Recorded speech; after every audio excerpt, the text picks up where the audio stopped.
My name is Gavin Payton. I'm the East County Voices host today. I am here honoring Memorial Day as we close out this month of May, and we're just gonna get to talk about Memorial Day and also a few other things along the way. Um, First, I want to let everyone to introduce themselves. We'll start with Dr. Antonisha. Hello, everyone. My name is Antonisha Williamson, and I am the California Hawaii NAACP Armed Services and Veterans Affairs State Chair. That's a mouthful. Um, what else do you need to know, Gabby? You good? That was a good. Yeah, that's a good base off. Okay. Okay. Thank you for having me here tonight.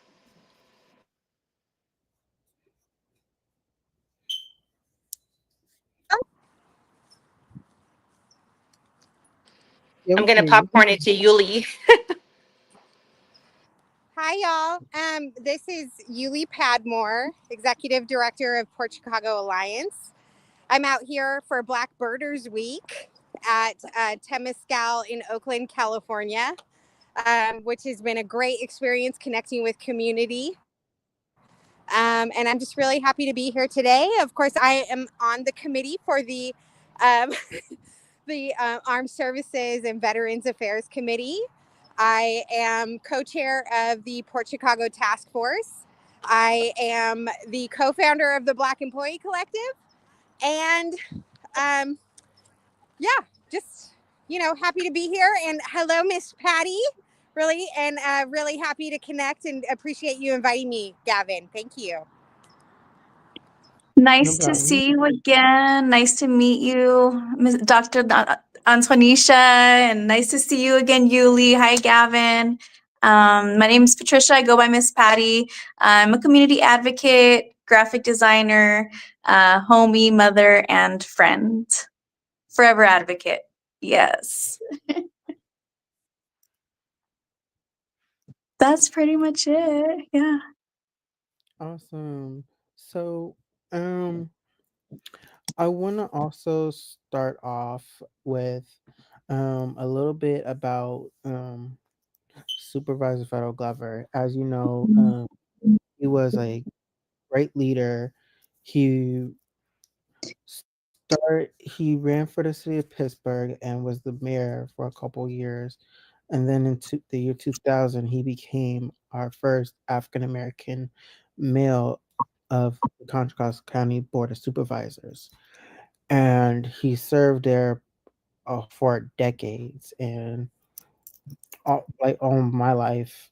And now that he's retired and now unexpectedly he passed the baton to the first African American female supervisor, Chanel Scales Preston. So I want to honor his life and his legacy and thank him for his service. So if everyone could just have a moment of silence with me just to honor him.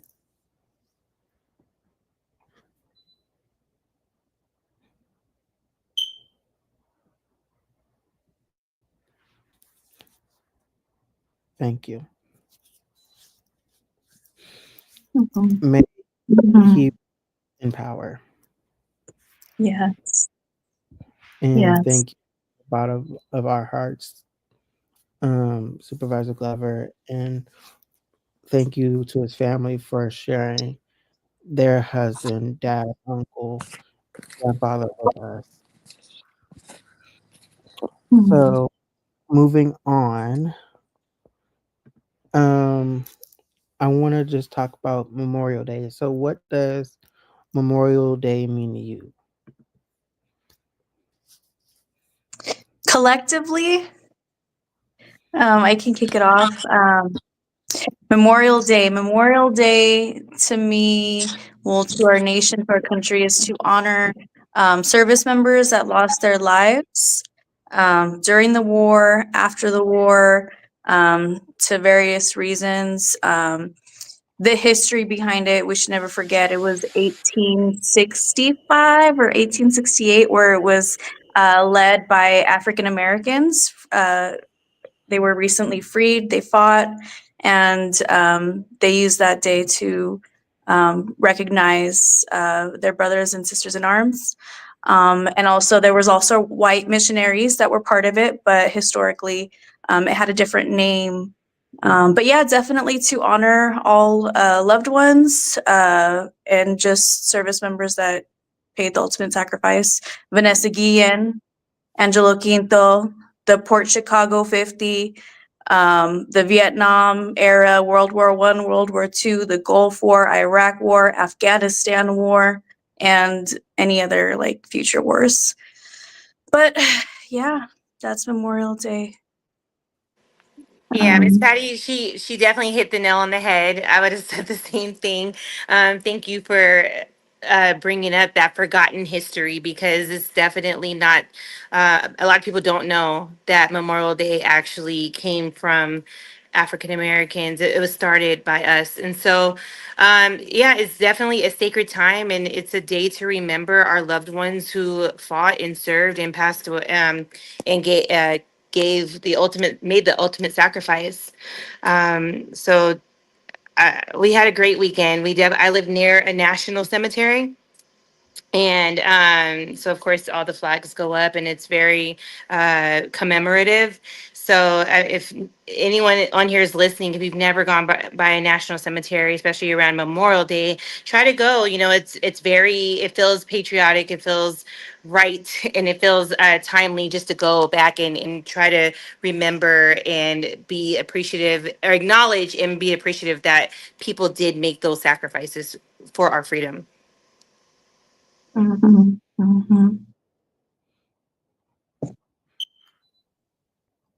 Being the daughter of a veteran, being proud of folks who serve this country.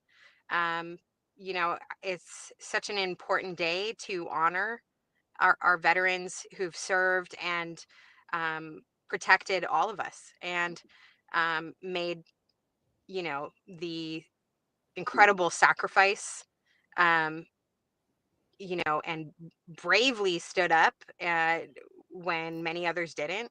So, Memorial Day is really a day to honor that, for us to know that, you know, we shouldn't take our freedom lightly. I mean, there are people who are uh, who have served and deserve to be recognized. And so I find that Memorial Day to me is a moment to take space for that, to make um, to pause and to take a breath, and to honor people like Miss Patty and Dr. Antonisha Williams, who have been incredible service members for our country. So, and of course, I would be remiss if I did not mention Port Chicago sailors and their sacrifice. I'm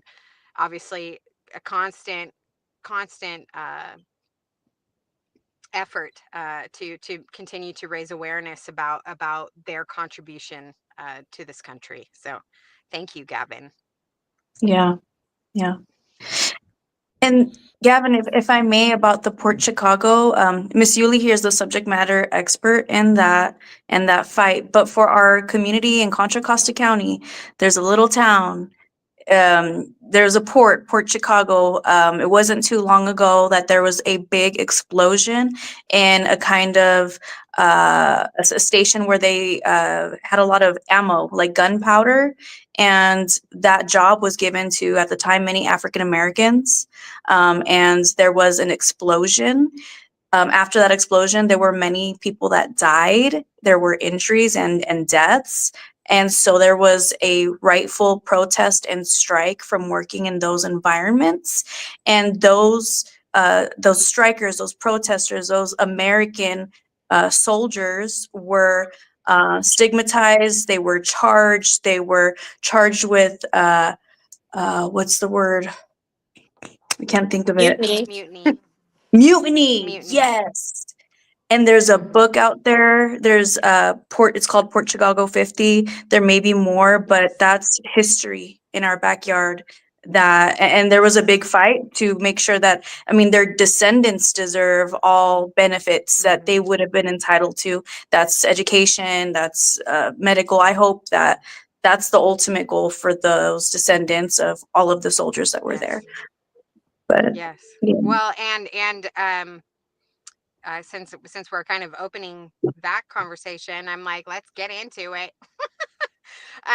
Yeah, as Patty, thank you, Patty. And that is, Patty is an example. Many of us are examples of someone else who carried this history on to raise awareness and pass it along to ensure that we're sharing that history with others.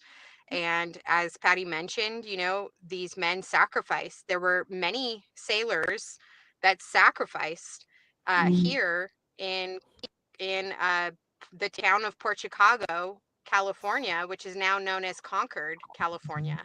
And 320 people lost their lives. 202 of those sailor, two of the 200, 202 were sailors, African Americans. That made up 15% of African American casualties in all of World War II.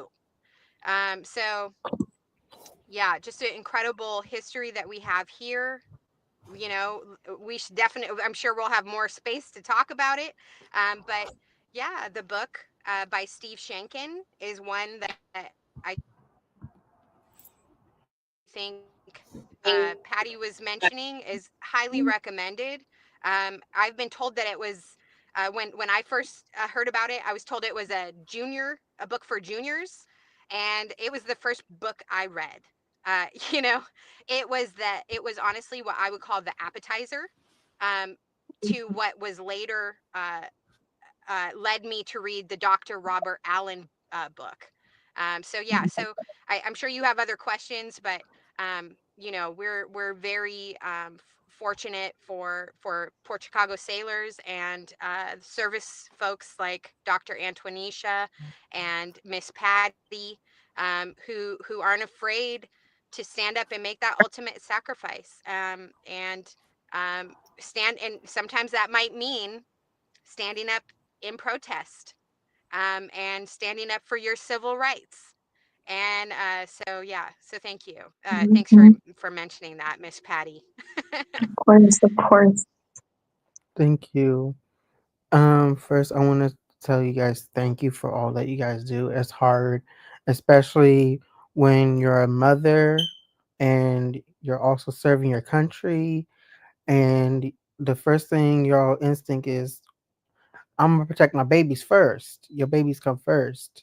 Now you're serving your country. That adds to it. But that's the strength of not only being a woman, that's the strength of being a mom, and that's the strength of you guys having inside. You guys were just born natural leaders. And for anyone that says a mom cannot be a leader, I'm sorry. Women have been leading the country since I don't know what. It's been women been the backbone of this country, and with every great man comes a strong woman behind him. It's, as the saying goes, the man would go fetch the food, but it was the woman that cooked in the kitchen. I'm sorry, but the woman was also doing both. She had to teach him how to hunt. She was the one that making strategic moves. She helped him with them game plans. We all look to women because a man cannot make a baby. A woman has that power. Go, Gavin. I love that. Thank you. I mean, and since you're shouting out women veterans in particular, we do have Women's Veterans Day coming up on June 12th. So thank you for that, Gavin. Yes.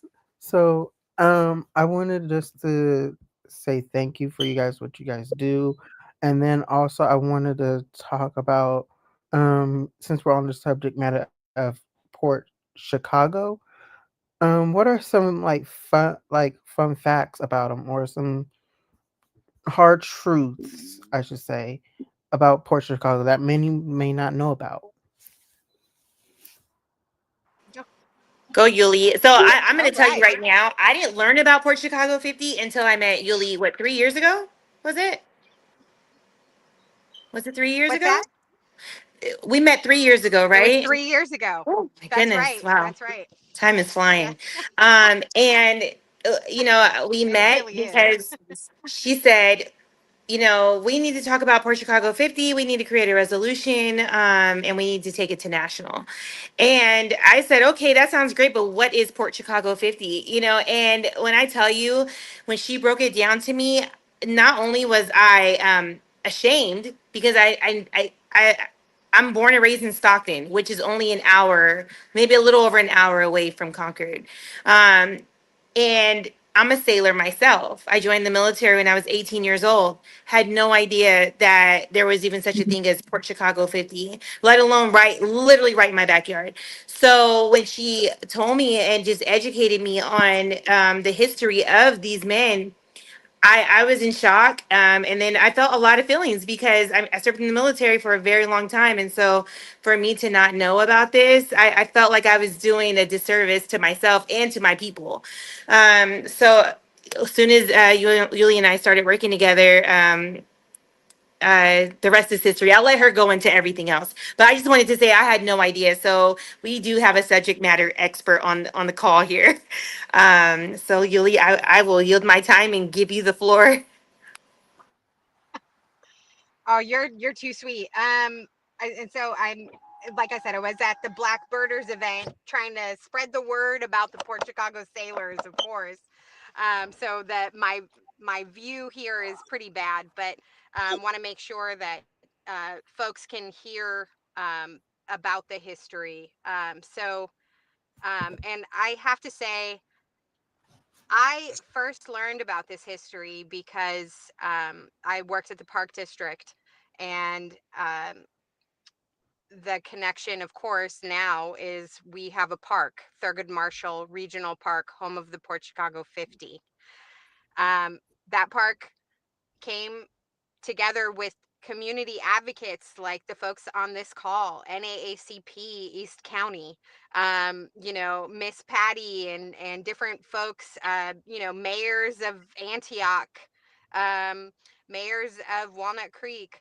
A lot of people came together to honor this history that took place at this park, and there were people like Reverend Diana, who've been around for so many years, side by side, working with Robert Allen. So I think we have to start by talking about the history. The Port Chicago Sailors, this took place in 1944. So this predates the Montgomery bus boycott. So when we're talking about these sailors and their sacrifices, and we're talking about the disaster that took place on July 17th, 1944. That was World War II.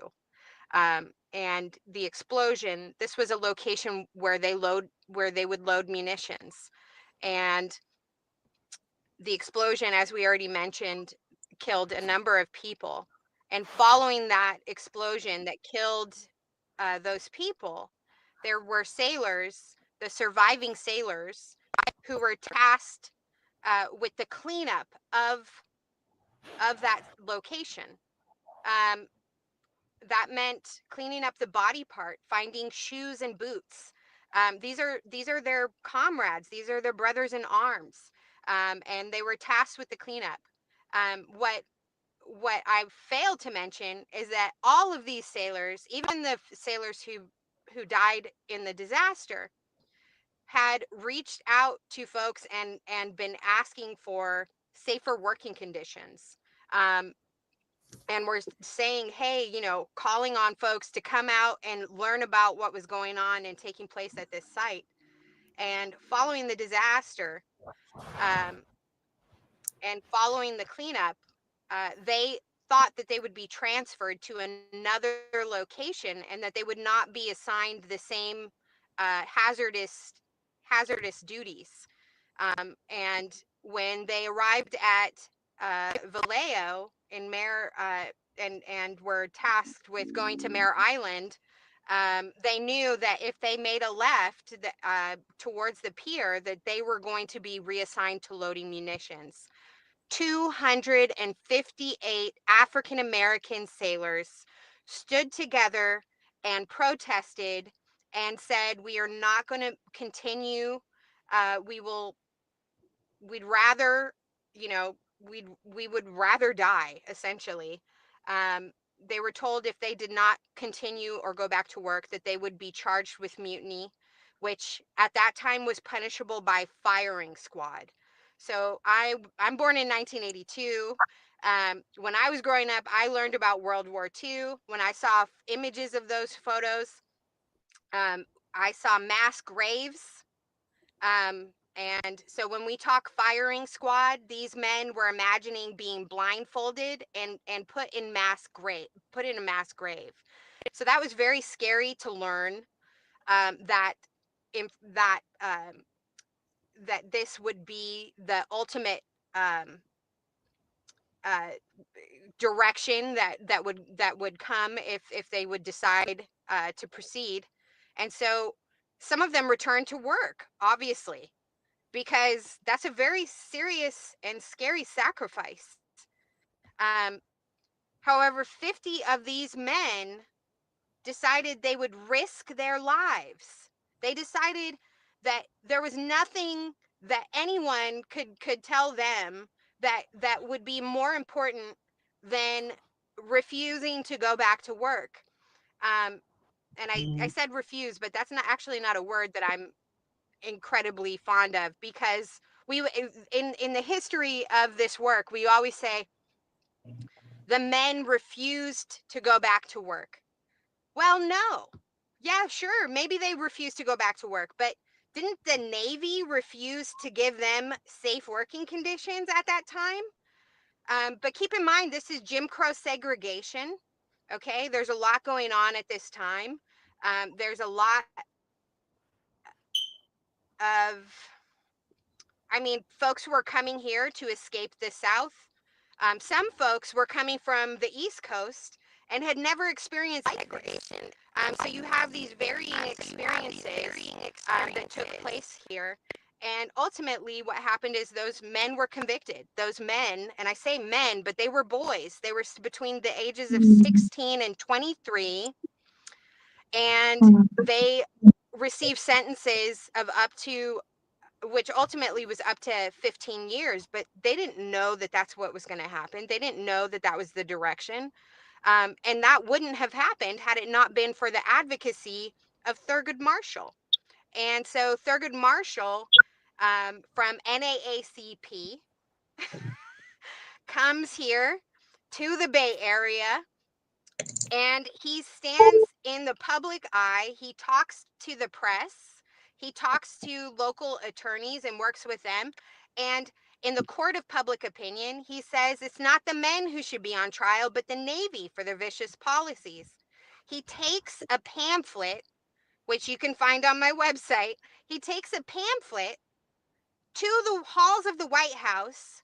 It reaches the hands of Eleanor Roosevelt. And she says, in the case of these men, in the case of these boys, you should, I hope that you will do right by them, to then Secretary of the Navy, James Forrestal. And so all of this incredible history of advocacy that is connected to this, that eventually leads to Robert Allen, and his advocacy. It's just it's an incredible work that took place and that is still taking place today. But the other thing I would mention here is that the trial, there was a trial that took place, and with that trial that took place at Treasure Island, it. I think they said it was about like 90 seconds, right? Per person. Yeah, Accumulated. they deliberated. They took a total of 90 seconds to deliberate for each man. at the trial.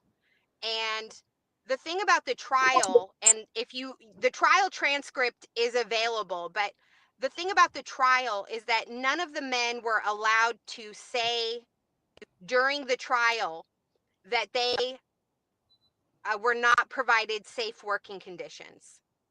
So basically, every time you look at that trial transcript, scrap it, because they couldn't even tell their own story until about 40 years later, when Robert Allen goes on a Greyhound bus to meet with each of the men individually to tell their true story.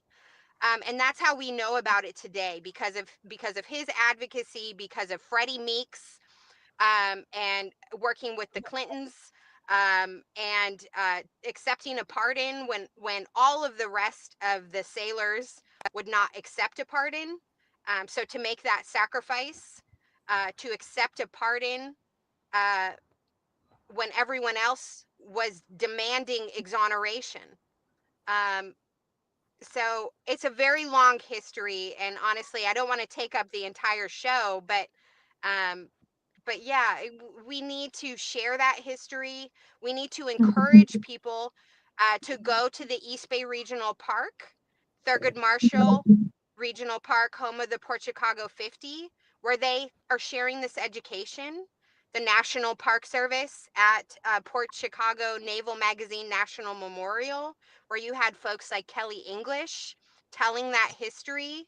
Um, uh, this is what is now available, and what we're looking at now, Gavin, is folks like yourself, young people, have the opportunity to have a job talking about their own regional history, right? How exciting is that you could work in an environment, in a park, where where you could you could go birding, you can identify butterflies, you can talk about indigenous people, you can and talk about that history, and identify native grasslands, and all of this in connection with Port Chicago history, um, and be the expert.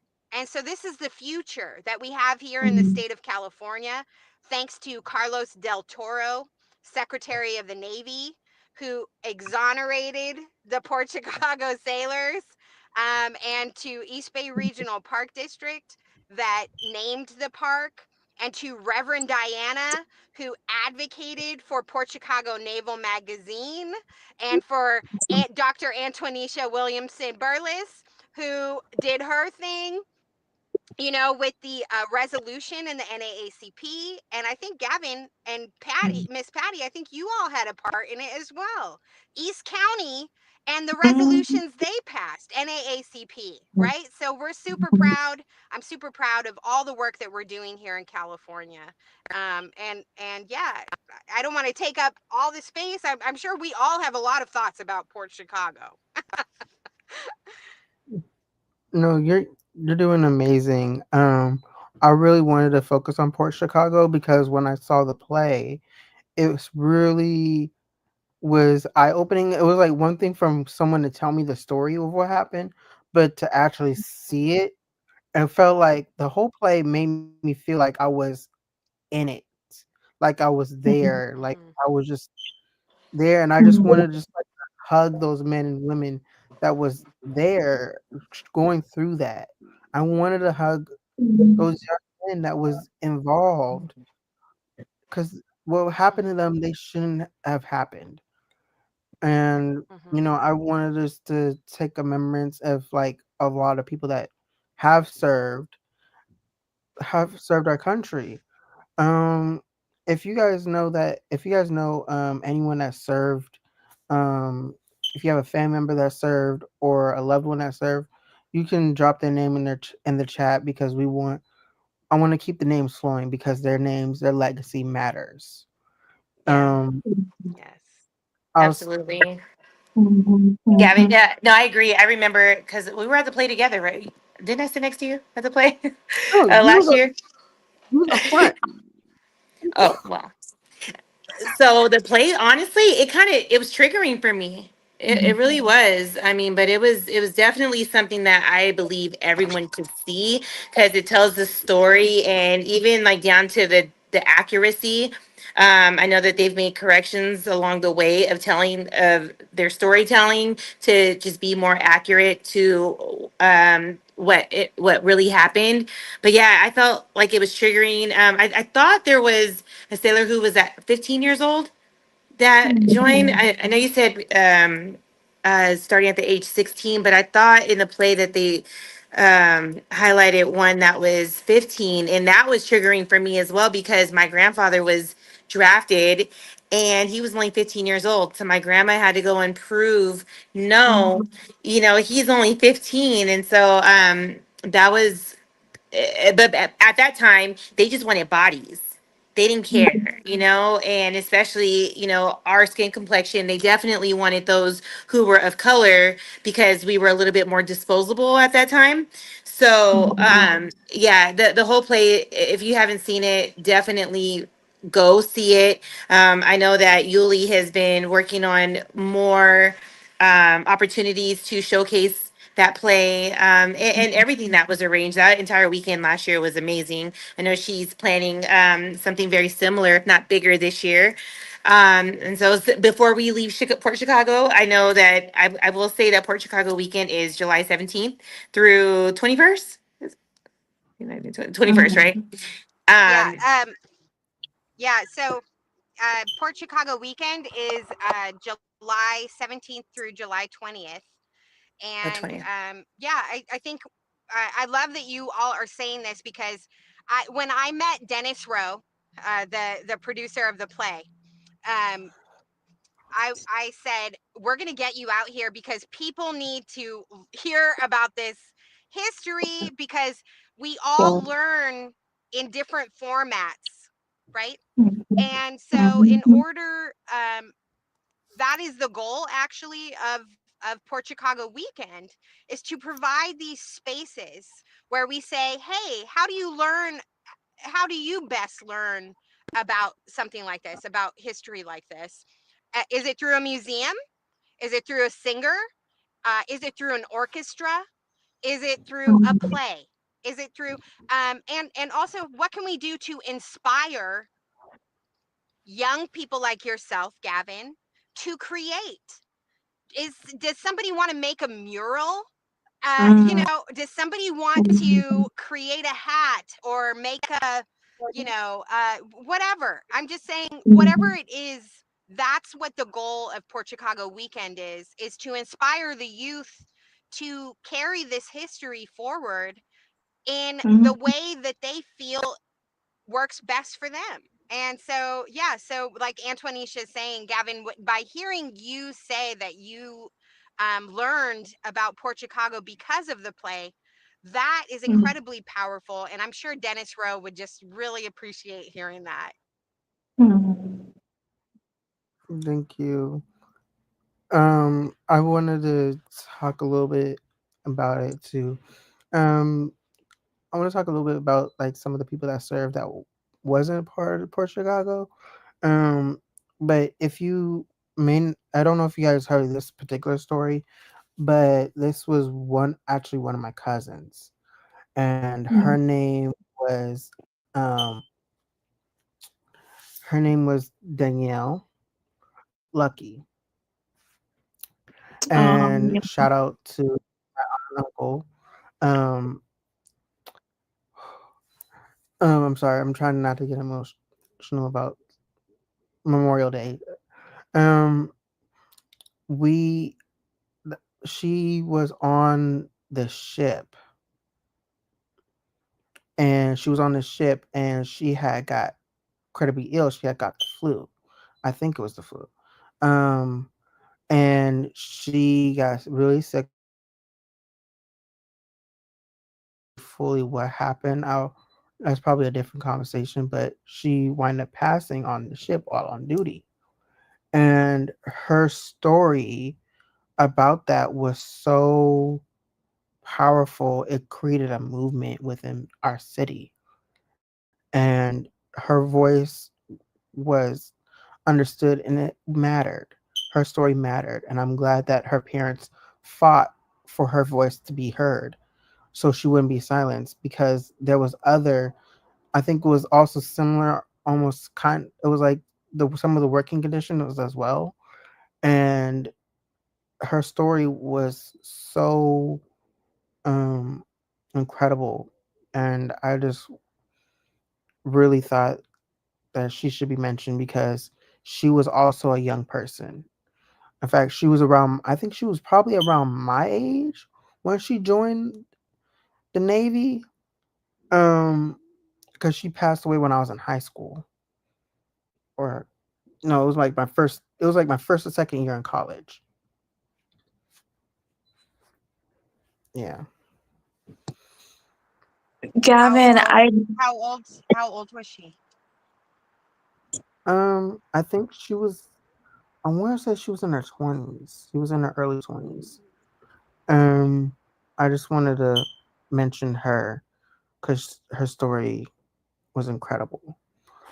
Um, as we talk about Memorial Day and remembrance, if you again have a family member, please say their names in the chat. Put their names so we can put them up on the screen because they're we may not know them, but their story matters. Um, move. Also, do you guys have any family or friends that served in the military?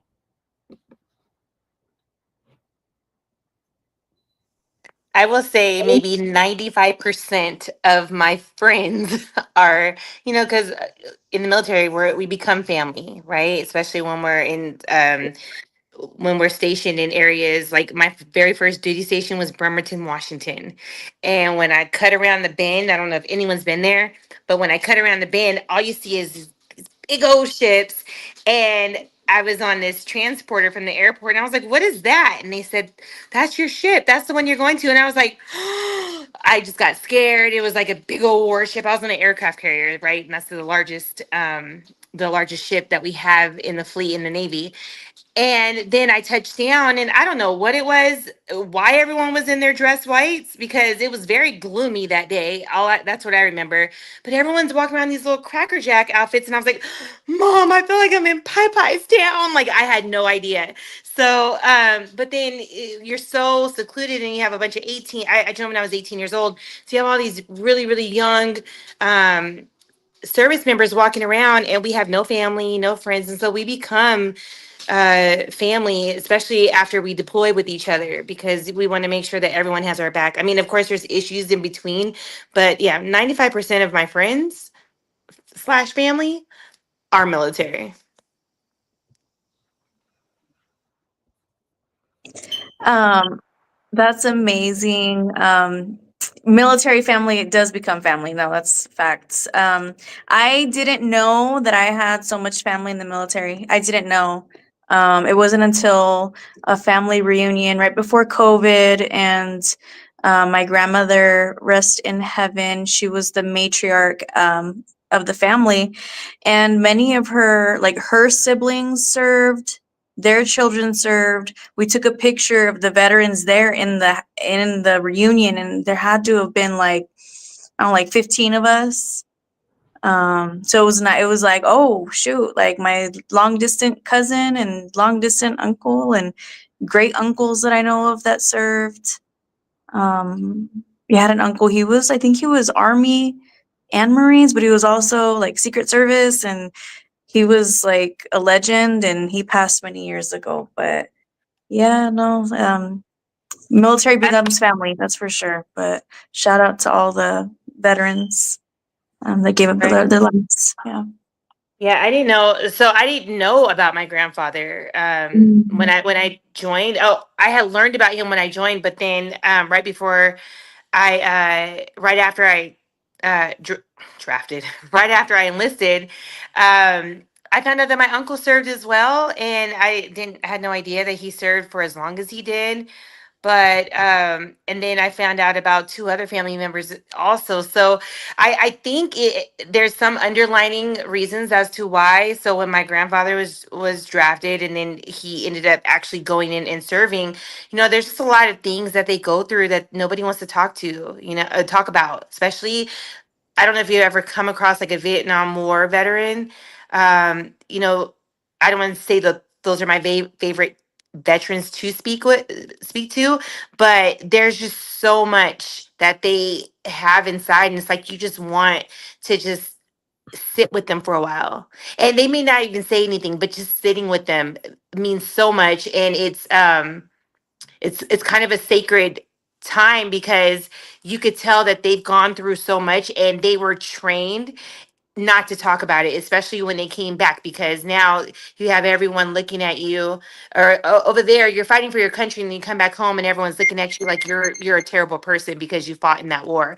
So there's just so many things that they're harboring inside, like they're afraid to even admit, I served my country, because of the time of when they served. So yeah, with our families, I think that could be some of the reasons why we just don't know, until we start asking more questions now, and normalizing, it's okay to talk about it. I really appreciate you saying that too, Antonisha, because the question was family. My father um, is a veteran, served his country. He Vietnam veteran. Um, at least that's what I thought for the longest. And I found out that he actually was a part of a Palomares incident that took place in Spain, and dealt with uh, toxic handling um, of a bomb that essentially landed in Spain. And um, he went through a lot of traumatic things. He shares so much about his, you know, now, and of course it took time too. He's, like you're saying, Antonisha, he kept a lot in. He wasn't the silent generation. He wasn't a part of the silent generation, but gosh, you would have thought he was, because it didn't he was not one to spill the beans. He was um he held a lot in until he had a drink or two, and then he could release some of that energy. um he was always really nice drunk though, if that means anything.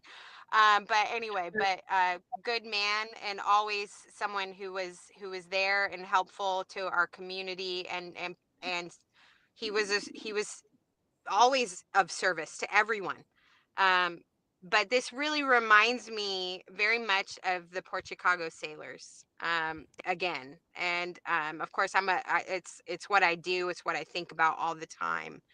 But even when you're speaking about this, Antonisha, and not being able to speak about what happened to you, this actually was a similar situation for the sailors, right?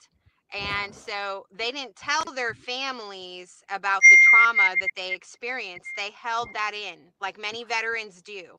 They experience a trauma and they hold it in because they're tough, right?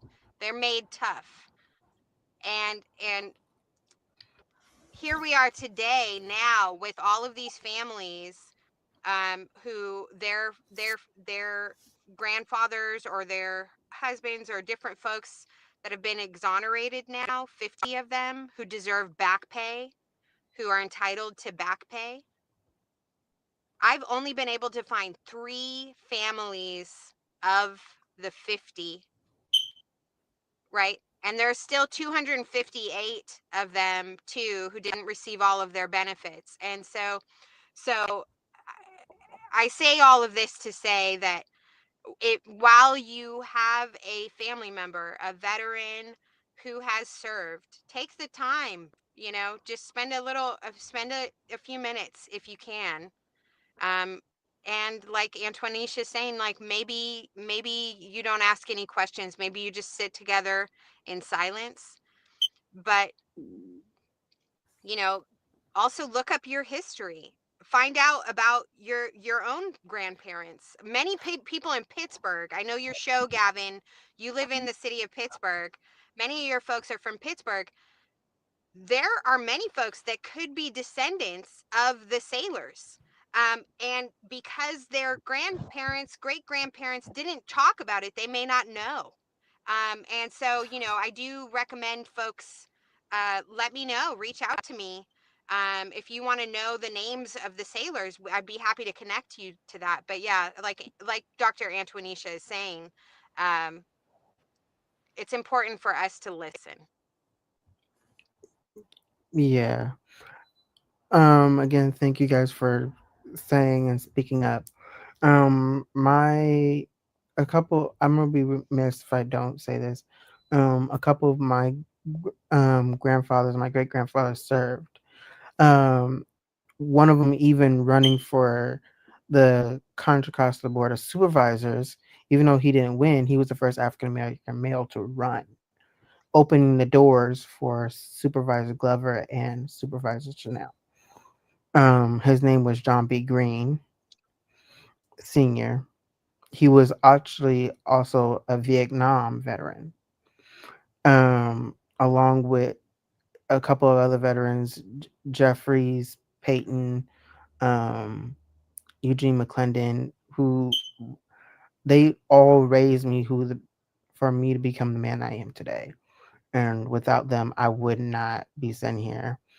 That's why I get like my go energy from, or like my assertiveness sometimes. Um, but yeah. I also wanted to um oh Lord, I'm sorry, I'm just missing them as I go along. They've been on my mind all day. So I want to talk about the NAACP and some of the things that we're doing. So Dr. Antonisha, would you like to share some of those things that we're doing? In terms of the Armed Services and Veterans Affairs Committee here, Yeah. or period? Well, right now, and I don't want to make this super political because I do respect both sides. But one of the things that we are focused on is some of the effects that the current administration is has on veterans. So there are a lot of layoffs that are happening. There's a reduction in force. That's something that we are collaborating with economic development on, as far as addressing those and advocating for those people. I know that. I mean, well, Gavin, but my husband, he's also he's DOD, police on base, and um, every single week they're getting hit with those emails. What did you do? List 5 things you did this week. And so there's a lot of people in our community who's running scared. A lot of people who worked for Veterans Affairs, the VA hospital, they are being challenged because they know that their jobs are at risk right now too. I know that they are planning on, it's said that they want to have a 40% reduction in force come July. So a lot of people are really, really, afraid because they don't know how to make plans moving forward. And how does that affect us currently? Well, we are experiencing longer wait times. We just ran across a situation 3 weeks ago where there was a cancer scare, based. Oh, sorry, based off of some uh, calm down. Sorry. Based off of some imaging, so when we went to make the appointment for an MRI to get more details, the appointment was set for October. We're in the month of May. So that if you can imagine being told you possibly have cancer, you need an MRI and you need to schedule it immediately to the next availability isn't until October. That's asinine, and those are just like the longer wait times that a lot of VA patients are experiencing currently. So that's how the reduction in force is directly affecting veterans. And then also, just touching on all of the other programs that they are talking about getting rid of. I know that they replaced our executive director for the Center for Minority Veterans, who was very effective in making changes and bringing services down to the veterans in need, the minority veterans who can't get to the VA hospital, the ones who have been refused or denied their benefits in the past and they don't trust the system anymore.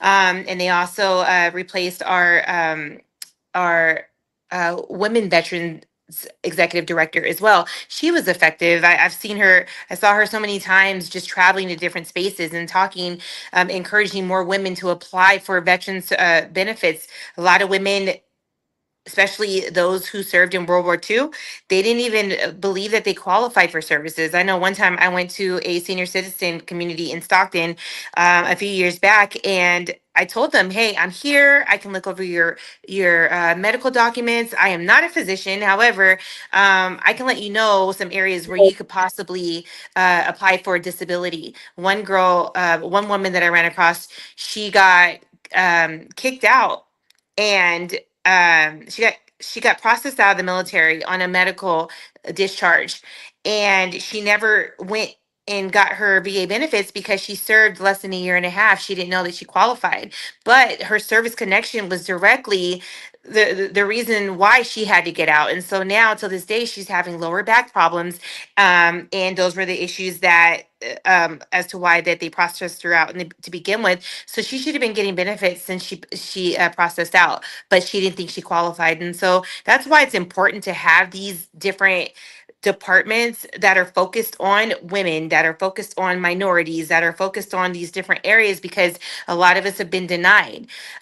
So one of the things that we at the national level have been working on is a ASVA, which is Armed Services and Veterans Affairs toolkit, and it is directly focused on, we took, what we did was we took Project 2025 and their entire packet, and these are the recommendations that the current administration plans to roll out during this term.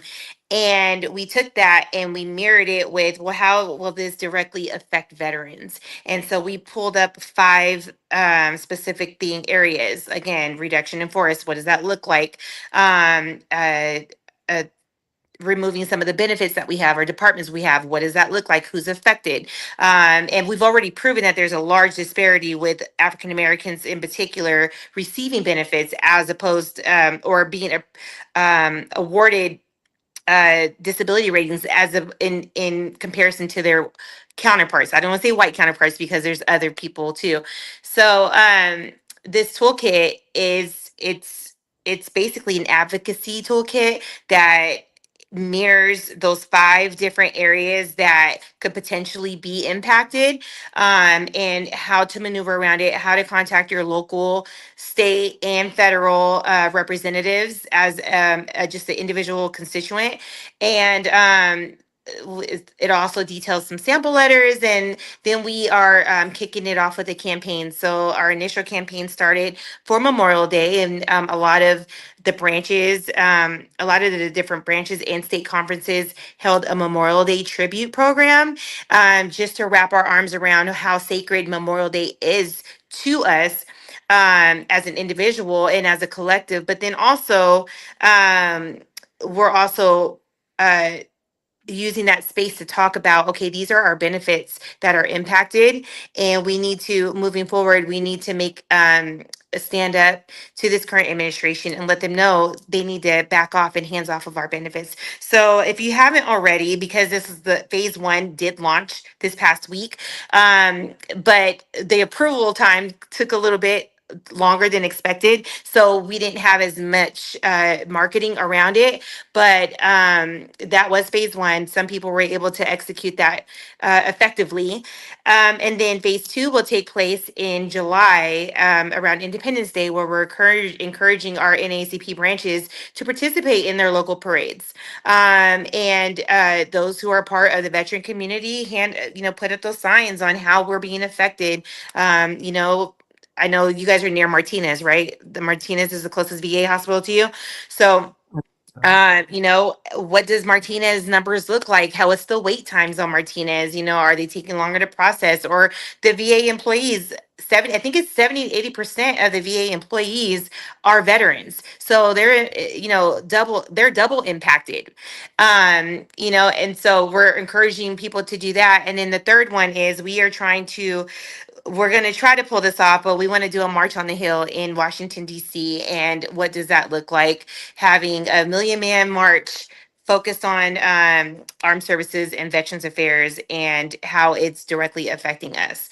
So I know that was a mouthful, but the NAACP, we are working hard. We are bringing in a lot of our partners and collaborators, other veteran service organizations, and we really just want this to be take a stand as a collective and let them know we fought for our country, for our benefits. So hands off, do not take them away. I have a quick question. Have you heard of Common Defense yet? Mm-hmm. Okay, good. That is like We had the to meet with them one. tonight, but I missed it because I wanted to be ready for Same. yours. Okay, yes, they've been leading a fight for quite a few years, and their membership has grown over the years, and I'm happy to see it, and happy to see that you're on those front lines too. Because shoot, my therapist got laid off. My therapist got laid off like 3-4 months ago, and I called like, hey, I need this reinstated because that's what I can do, advocate for myself to get that therapist back. Like, this is some real, we're really dealing with some real losses, and as veterans and community members, we do need to stand the hell up. And we fought for this, and we deserve better.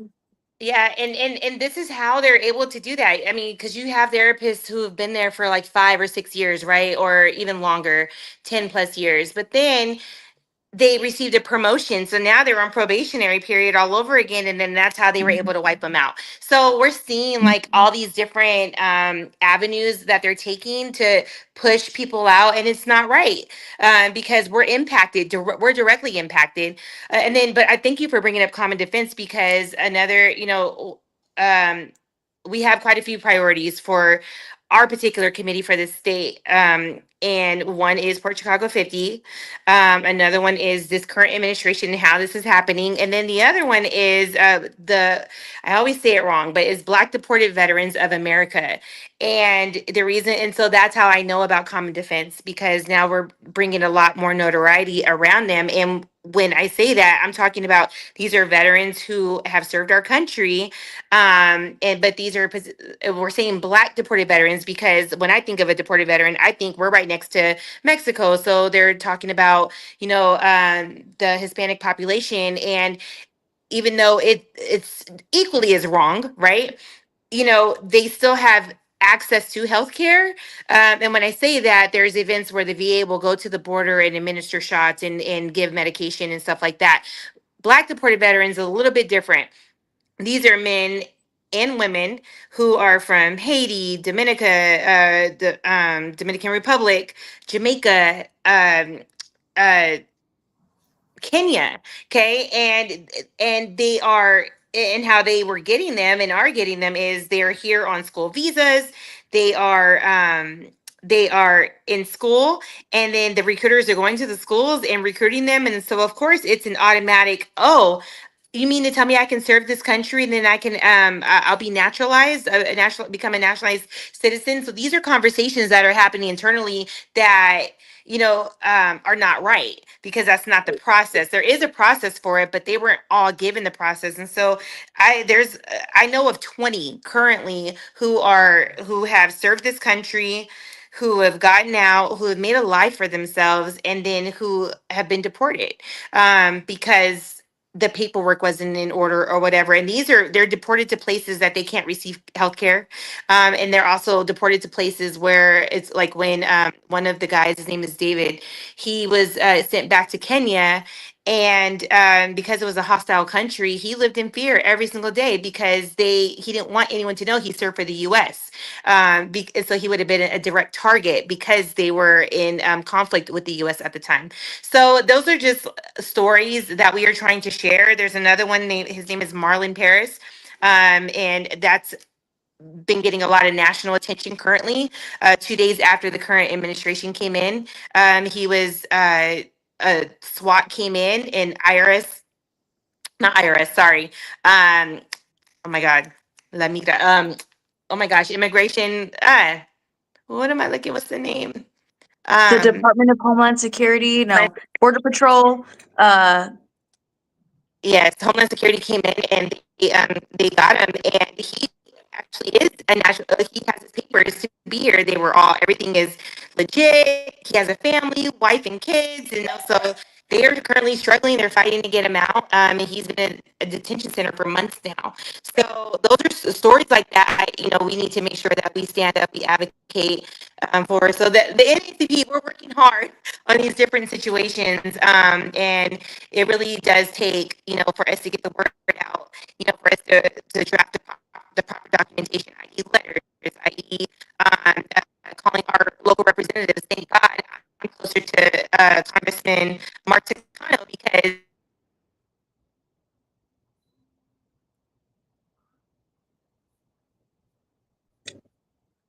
something's going on with our signal. Yeah. I think we lost Yuli and Dr. Antonisha. We're frozen. Oh my gosh, we need to do this again. We need to keep talking about all of this, everything that Dr. Antonisha was mentioning right now. The veterans that are the Black deported veterans, the Port Chicago 50, finding those families. Sheesh, we were on a roll, but it is almost time. Hopefully Yeah, it she is. comes back. Gavin, I wanted to tell you, I marched with Lucky's family in Pittsburgh for Vanessa Guillen. There was a Vanessa Guillen march, and I went and I met the Lucky's family. They had her banner. I remember her face. Danielle Lucky. Mm-hmm. Oh yeah, that's my aunt and my uncle. That was in 2020. Yeah, those Annette and Derek. Those are an uncle. Well, they're technically my cousin, but I call my aunt my uncle. Nicole said, I'm not frozen. Okay, so we're not frozen, but we lost Julie and Dr. Antonisha. Yeah. Well, Okay. since we're getting ready to close out, if they hop on. But hi. I'm sorry. We're getting ready to close out. I just wanted to share some things that what we're doing here locally. First, I wanted to talk about our Champions for Youth coming out on September 13th. So if you guys scan the QR code, you guys can get your tickets now at the early bird price at $70. And if you wait past August 10th, it goes to $100. But you should also check out our packages, our John Lewis sponsorship package, Ida B. Wells package, and Madam CJ Walker package. We encourage you guys all to join us and be a part of this movement because we're telling the stories of our local history. We are telling the stories of us as youth leaders because we have history. We've been telling it. There's people that have been working in the backgrounds, being running on foot. So we definitely would love, and if you guys come out and just have just let's celebrate and be each other, and let's be community, let's be family.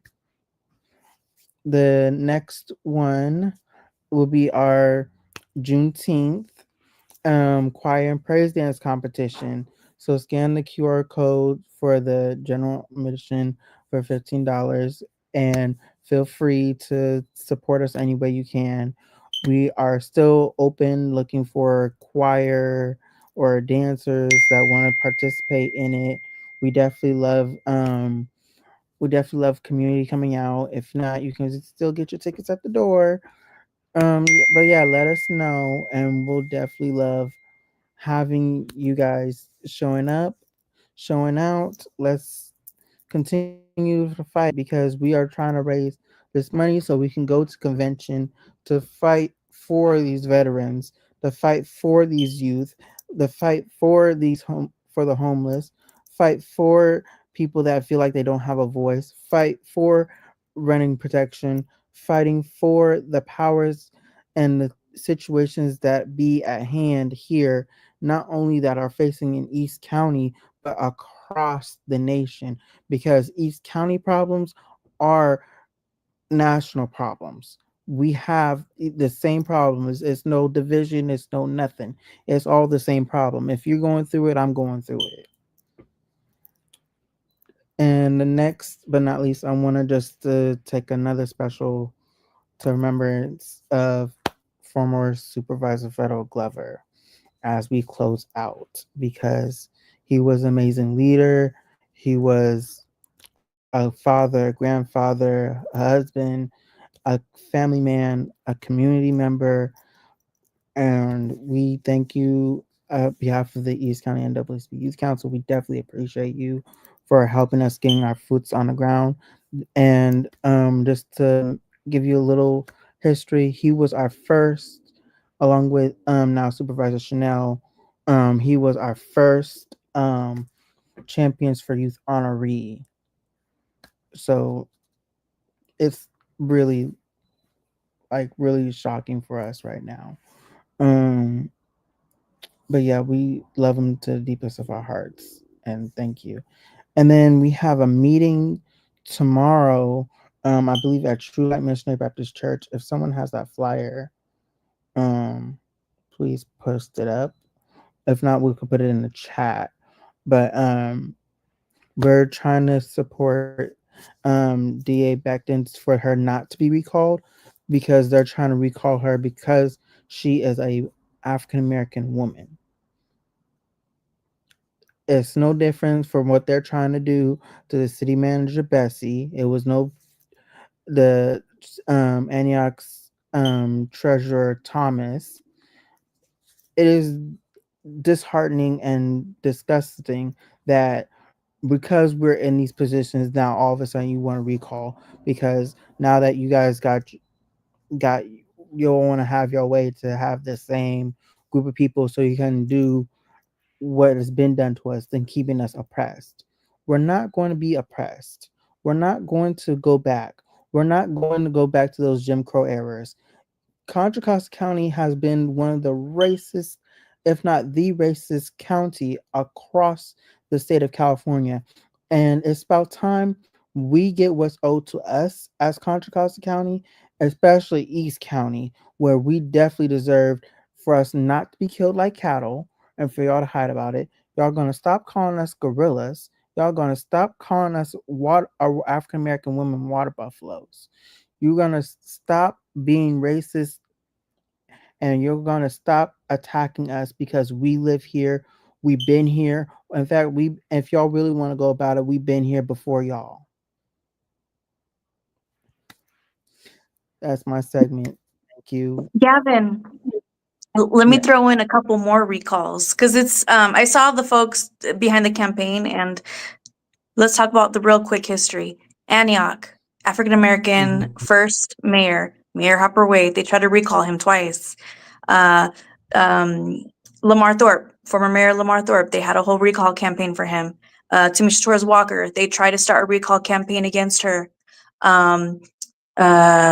Miss from the school board. Oh, I have her face. Ms. Deborah Vinson. They try to recall her, I think, 3 times.